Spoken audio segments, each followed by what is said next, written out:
How do you destroy perfection? In 2015, Barcelona weren't just a football club, they were a masterpiece, the beautiful game, perfected. But just 5 years later, it was all gone. Humiliation, debt, disgrace, Messi, gone. Camp Nou, empty. The empire collapsed. The unthinkable had happened. The team that once ruled Europe became a global joke. Knocked out of the Champions League in the group stage, forced to sell legends to survive, players unpaid, sponsors fleeing, the badge itself losing meaning. Barcelona didn't just lose football matches, they lost their soul. Then came Xavi, the prodigal son, tasked with rebuilding the ruins left behind. Piece by piece, he restored dignity, belief, and structure. But belief without bite is hope on a timer.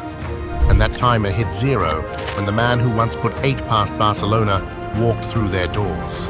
Hansi Flick. The rebuild ended. The hunt began. Football Club Barcelona. He's ball towards the fast stick. He's in. Oh, it's beautiful. And this is Pedri. Wonderful goal from Barcelona.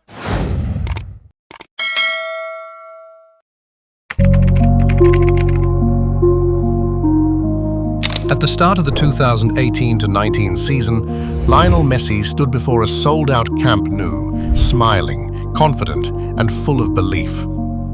Así que hoy nosotros prometemos que este año vamos a hacer todo lo posible para que esa copa tan linda y tan deseada por todos vuelva a estar acá otra vez en el Camp Nou.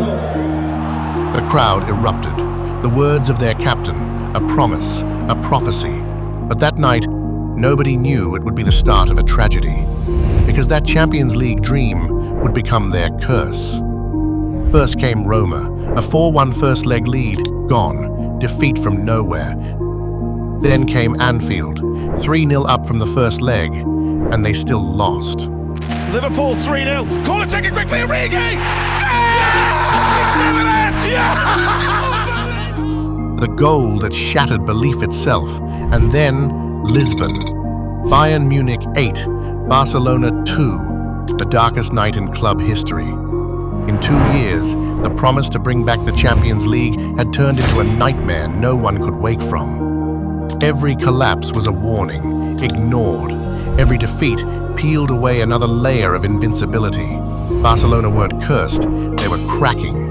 Messi's promise symbolized hope, but what followed revealed the truth. The golden era wasn't slipping away, it was already gone.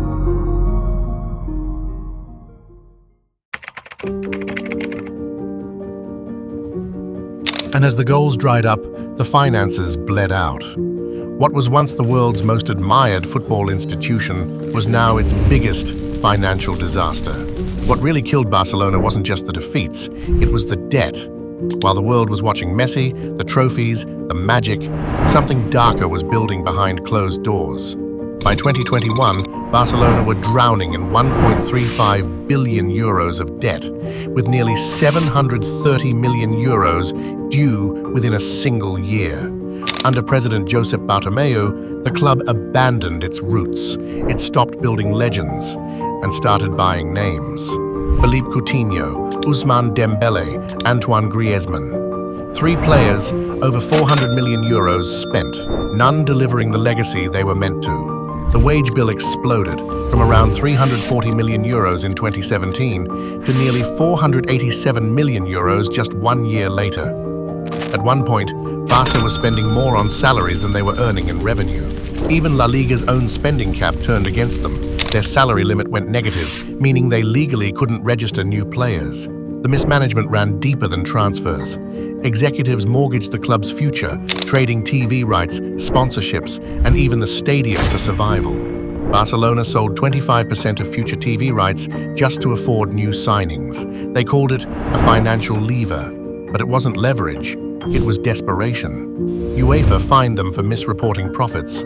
Auditors flagged hundreds of millions in creative accounting.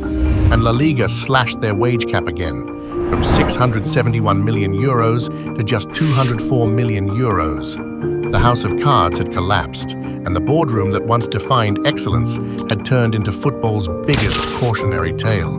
By the time Messi's contract talks fell apart, Barcelona weren't choosing who to keep, they were choosing what to sacrifice. The club that once symbolized beauty was now a story of debt, denial, and decay.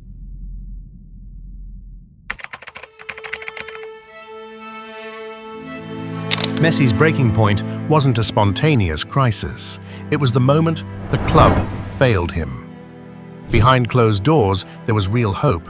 Messi had agreed, a 5-year extension, not at full wage, but with a 50% pay cut. He bent, he compromised, he stayed loyal.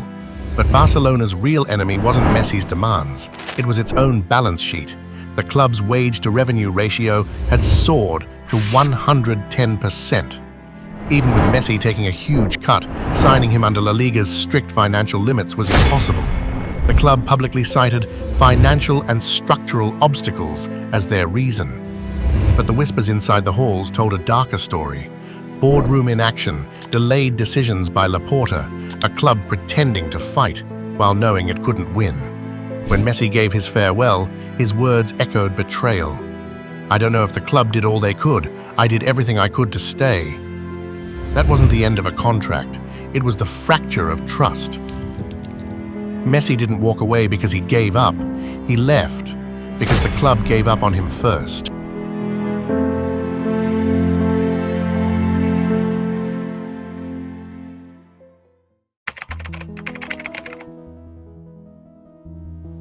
Ronald Koeman inherited ruins, a broken dressing room, an empty stadium, a club without a soul.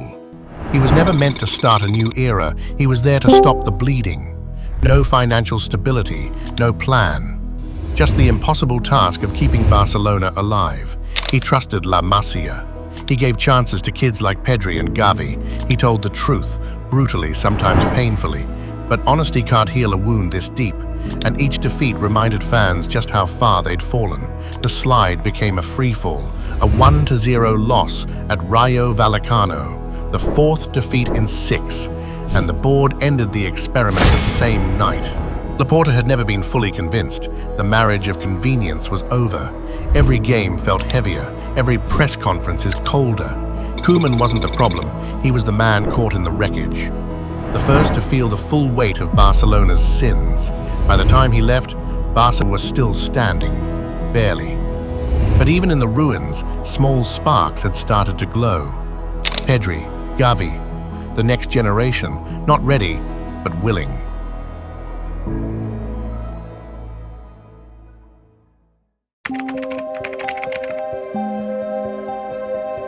When Barcelona called Xavi, it wasn't just a managerial appointment. It was an SOS. He returned not as a legend of the past, but as a man tasked to rebuild the future. He brought back the values, the patterns, the obsession with the ball. Structure over chaos, identity over improvisation. It wasn't perfect. Europe exposed the cracks. Frankfurt in the Europa League with a surreal away fan invasion at Camp Nou.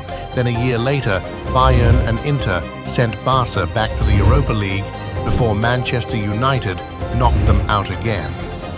But at home, order returned. In 2022/23, Barcelona rebuilt from the back. La Liga champions, Ter Stegen's Zamora trophy, and a clean sheet record that felt like the old Barca discipline in a new skin. Pedri and Gavi became the heartbeat, Araujo and Ter Stegen, the backbone. And slowly, the chaos began to turn into control. Xavi didn't bring instant European redemption, but he brought direction, pride, and a title when few believed it was possible.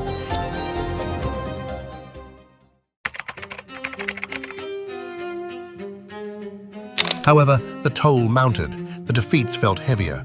After a 5-3 home loss to Villarreal in January 2024, on the back of Cup and Supercopa setbacks, Xavi said enough. He would step down in June. Spring brought a twist, talks to continue, but the club reversed course in May and sacked him, replacing him with Hansi Flick. Barcelona were no longer a broken club, but they weren't reborn yet either. They were rebuilding, brick by brick. The debt remained, the pressure persisted, but the belief returned. La Masia was alive again. Young talents carried the badge with pride, and the fans, for the first time in years, dared to dream again. Barcelona had fallen from grace, but not from faith. The foundations were set, and the next chapter, the rise, was only just beginning.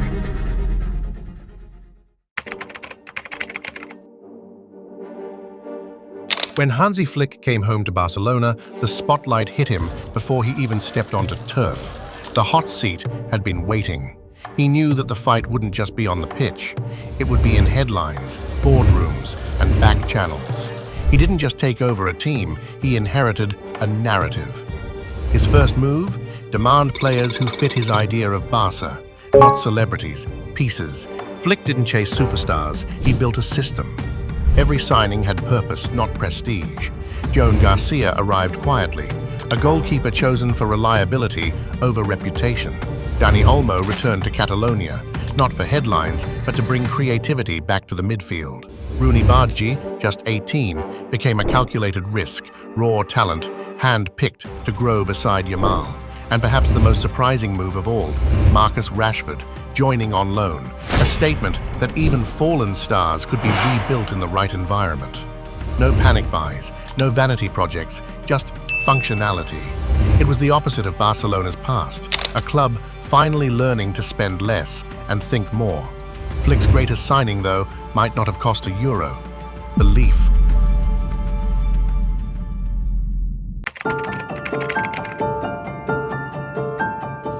Flick's first act of control was cleansing the dressing room.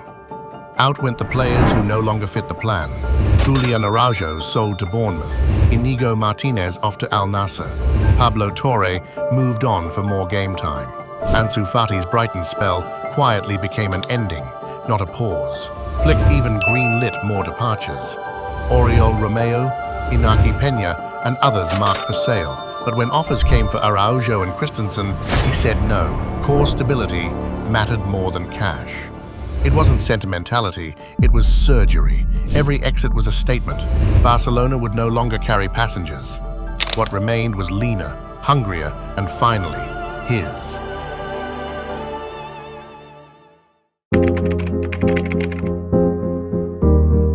Within months, the whispers turned into applause. Flick wasn't just rebuilding, he was winning.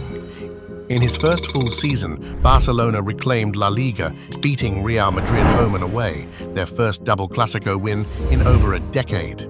They added the Spanish Super Cup, dismantling Los Blancos 5-2 in the final, a poetic reversal of old humiliation. And though the Champions League dream fell just short in the semi-finals, it felt like vindication. Barca were back at Europe's table. Those trophies changed everything. What began as skepticism turned into a statement. The board responded with faith, extending Flick's contract until 2027, a rare act of stability in a club known for chaos. This wasn't symbolic, it was trust, made official, a message to the world. Barcelona had found its new architect. But even success can carry shadows. The man who once dismantled Barca now defined them. His past at Bayern wasn't a ghost, it was a challenge. Could he build a dynasty as powerful as the one that destroyed them? Meanwhile, Xavi's departure still lingered in memory, a chapter closed with questions, not closure. The contrast couldn't be sharper. Where Xavi's story ended in fatigue, Flick's began in fire. Barcelona's story had been pulled apart by debt, desperation, and disillusionment. Flick took his hammer to rebuild, but he also rewrote the script. This is no longer recovery. This is architecture. This is ownership. This is Barca, refined.